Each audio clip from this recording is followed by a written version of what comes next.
is an honor. It is a pleasure. I'm so excited to welcome my next guest. He is a three-time All-Pro safety. He's a member of the All-2010s Decade Team, and he is a Super Bowl champion whose effects in cities and teams and people in locker rooms has always felt long after he's there. Tyrann Mathieu, how are you? I'm doing great. Can't complain.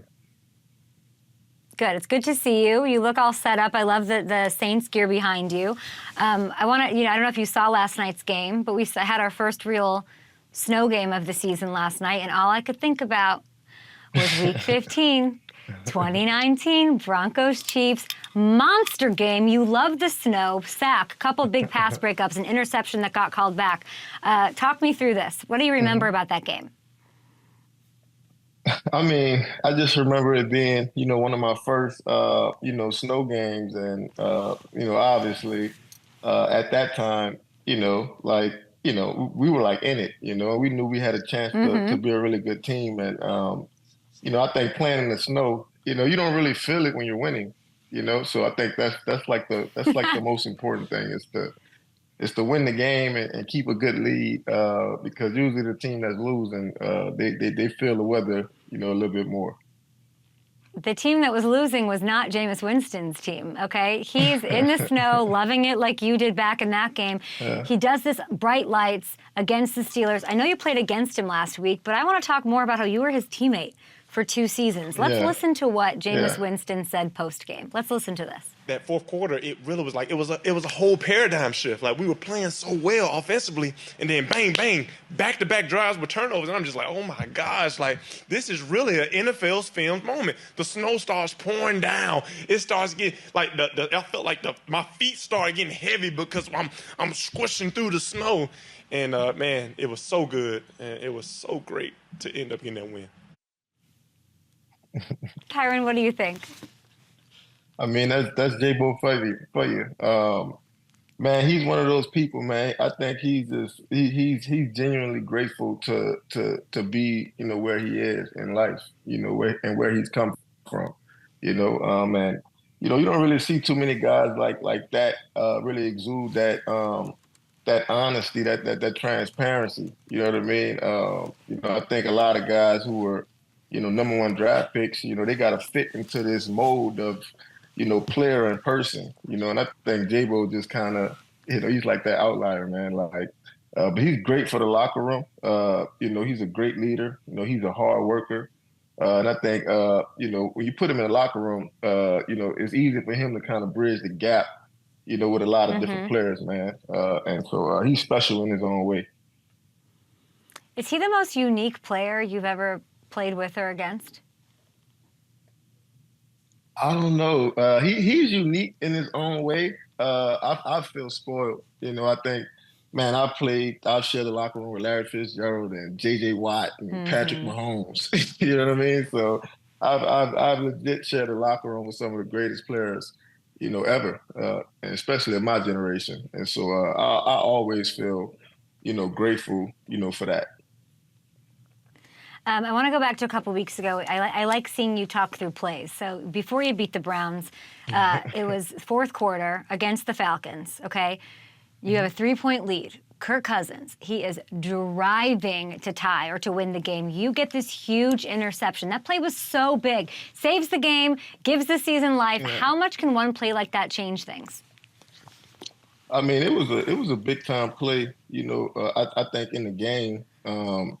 I think anytime you make those type of plays in those type of games, in those rivalry games, especially in that moment, I think that's the type of plays, you dream of as a defender, plays that people would remember 5-10 years from now. And so the Falcons have been, rather pretty good to me, though. I think like the last 4 or 5 times I've played them, I've kind of came away with an intercept or something. They've given me something. You know what I mean? So I'm happy about that. I mean, it's holiday time. They're gifting you stuff early here. That ends a 7-game lose streak. I can't imagine what that does to the team. The team's still alive because you've won 2 heading into the bye week. How much belief is there in the facility, and how much do you have to do with that belief? I mean, I think collectively, I think we all, feel that like we played a part, in that 7-game losing streak. I think we played a part in getting our coach fired. I just don't think we played, to our standard, week in and week out. And I think these last couple of weeks, we've tried to play to that standard, and I think we've been able to win those games. So, it's just a matter of us continuing to show up and really, hold ourselves accountable first and then hold others accountable and, just continue to push forward. I think the same way you lose 7 games in a row, you can win 7 in a row too, so. And but it takes commitment. It takes hard work, sacrifice and dedication. And but I do think we're in a good place right now. We're getting healthier and healthier, as a team. And I think too, like some of our best players are playing absolutely, amazing. And I think when your best Shout 'em players out. are playing good football, well, I think Kamara is playing, outstanding. I think he's really the MVP, of our team right now. And, he's leading the way for us, and he's doing all this with like broken hand and like I don't even think he's healthy, and so I think that says a lot about him and who he is as a person. I tell Taysom all the time because people say it to me, right? Like, man, you're the best football player I've ever played with. And I'm like, y'all never played with Taysom Hill, though. And You've said like this. he's I one of remember those dudes you sitting. count on. Yeah. Yeah. I was there, and we did a whole thing with your coach and Cam and talking about Taysom lining up on defense and all of that. And you quote tweeted it and said, "You guys don't even understand. He's like the best player ever." But you're telling me you played with Larry Fitzgerald. You've played with Patrick Mahomes. Taysom Hill might be the best. Yeah. Well, he does a lot, and I couldn't imagine. Offensively, I've had the pleasure of playing 4 or 5 positions on defense. So I know how much it is that, you can have on your plate at one time. And I don't think a lot of people could process that and handle that mentally, week to week. I think Taysom is like one of those guys that can really handle that. Like he can understand, how to play slot receiver and, how to play H-back and, maybe he's like the backup quarterback in the red zone. And so, he has about 3 or 4 different game plans, every week that he has to know and he has to understand. And I think, along with like his athleticism, like that's a really good, talented player, whoever that player is, a guy that studies well, and a guy that, put in work, in the weight room. Those guys are usually, hard to stop in general, I mean, I trust you. You're saying Alvin Kamara is the MVP. This team looks great. How often I know you're not thinking about it right now because there's still a chance you guys can go and win. How often are you thinking about how your career goes? I don't want to bring up the deleted tweets, which I want to ask you about. But how do you see your career playing out? What do you see? Oh man, to be honest, I've accomplished everything that like I've individually, set out to accomplish. And I think now, man, it's just like you play year to year. You hope to continue to have great opportunities. And I think for me too, like coming back home, being able to be in the community, being able to play high level football and be productive on the field. That's always been a dream of mine to do. So, I'm not really looking too far, in the future. But obviously, like I do think about coaching, and I do think about the day like that I'll hang it up, and do I want to coach in the NFL? Do I want to coach in college? Like, what do I want to do? So I have those conversations with myself, a lot. And we'll see another way. Pro Bowl voting starts Monday, everybody. So as we're talking about Tyrann Mathieu and what he's doing to this team and for this team, they're in that community. Make sure you guys go over there and vote for another Pro Bowl for Tyrann Mathieu. You're talking about coaching, which is fine. You're a great leader. Everybody says it. Is there a world where you're dabbling in the GM game? When's the last time you texted Brett Veach? Probably a couple months ago. Okay. I think I can get into it. I'm not saying that I'm not taking it off the table. obviously. But like I would want my feet to be like, you know, in sync with the players. I would want to be able to, motivate those guys and challenge those guys, from that perspective because I did it, But I don't know, man. I don't know about going upstairs. I don't hear That might be often a tough about switch for players. me. I don't hear often about players texting GMs, former GMs, current GMs. Yeah. Well, I've always been a football guy. I've always been a football dude, just inside and out. And I think over the years, man, you develop relationships with people that they know football and you know football. And just that ability, or that opportunity to have conversations with people that really understand football, I think that's priceless. So, it's a lot of those relationships, like that I've had, really since I've been in the league. And I think all those guys in their own right, they've all been kind of instrumental, and partly, motivation of, why I would want to coach. You as a coach would be wild and so amazing, and I would be so here for it. But before you coach, you got years left to play as long as you want to. Yeah. You've got, maybe other things not to accomplish, but you're taking it as it comes to you, which is, by the way, so rare. Players don't get to do that. The fact that you are going to get to call your shot, do what comes to you, it's all anybody wants in the NFL. I want to talk about your relationship with the Hall of Fame. Andy Reid said he'd vote for you for the Hall of Fame. You're saying, I've done everything I need to accomplish. What's your relationship with the Hall of Fame? Oh man.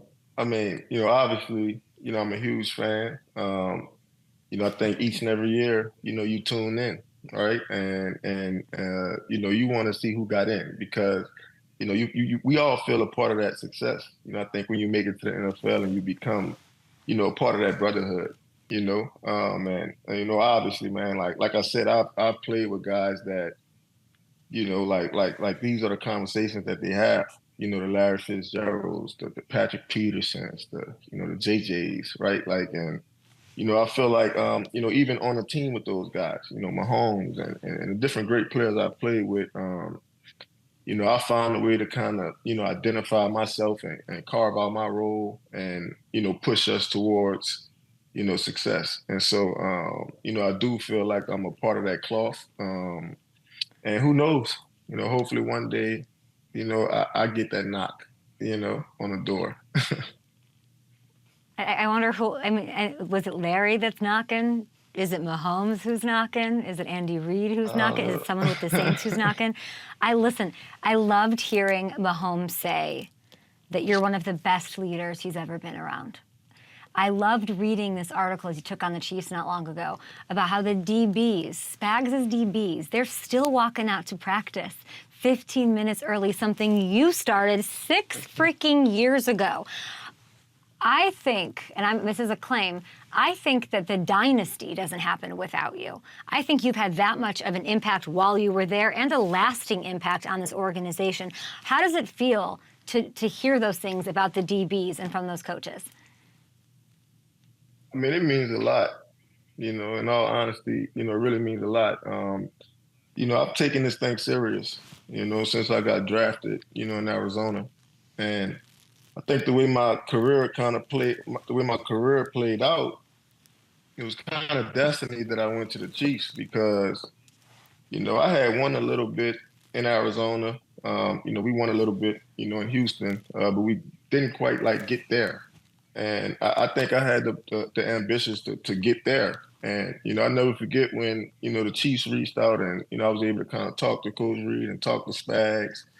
And I knew what they wanted to do, right? And, it didn't start off like that. We didn't start off, as a great defense. It was kind of some bumps and bruises, in there. And, about midway through, 2019, it kind of started to click for us. And we became a really, really, really good defense. And I think really carried us, really to the big game, and so that was just one of those things, man, opportunity and destiny kind of meets. And so I was happy. I was grateful, to be able to accomplish, what we accomplished. and I'm still happy for them. I'm still happy, to see them, have that type of success and to do it, with a lot of guys that, they've been able to develop. Like these are their draft picks, right? Like, and Right. these guys are, growing into like, these special roles. And yeah, man, like you just love to see it. There's two ways, in my opinion, people are looking at the Chiefs right now. They're looking at how do we poke holes in them for the three-peat. They don't have this, they don't look this, whatever. And then everybody else, without even watching, without even looking at anything, will say, blind faith, they're going to figure it out. It's Mahomes, it's Reid, they've got this. You just played them, so you got the feel. You got what this team's made of.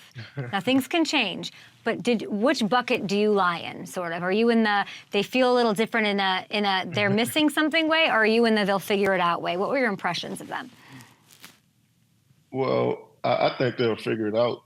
They always do, right? And, I remember playing against Mahomes, that Monday night game. And I remember leaving the field or leaving that game saying, man, like he's still the best player in the world, and it doesn't always look pretty, right? Like it doesn't always look pretty, right? Like it's not always, how we, wish for it to go or expect it to go. But like he's one of those competitors, man. He's one of those athletes, like at any given moment, he can cut it on, right? Like, and like he could put you in a coffin, quick. And I think the special thing about the Chiefs is that, you got to deal with really it's a three-headed monster, right? Like it's Mahomes, it's Coach Reid, Okay. and then it's Spags, right? Like if one of those guys have a bad day, the other one could pick them up. But if all three of those guys are on fire, like come on, man. Like I don't think a lot of teams, have what it takes to kind of overcome that. When all three of those guys are clicking, at a high level. There's so much about culture right now in the air with the Jets and the coach changes, OC changes, all of that. With Andy Reid, what is the one quality, like the word you would use to describe what's so great about Andy Reid? Why does he have the culture at the 10 out of 10 and the performance and the buy-in, the consistency? What's the word, the defining word? Man, I'd probably say intent. I think everything he does is that it's with intent, and I think the coaches, I think Spags, I think he's been able to buy into that. I remember when I was in Kansas City, like we would show up 15 minutes before practice, but we never had a break during practice.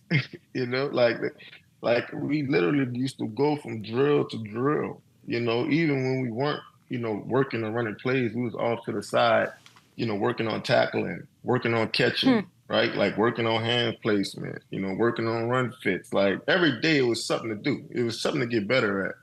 And, I think that's what, those are the type of things that I miss and appreciate, just being away from those guys, right? Like, you realize, like how intentful like they was about each and every day. And, the proof is in the pudding.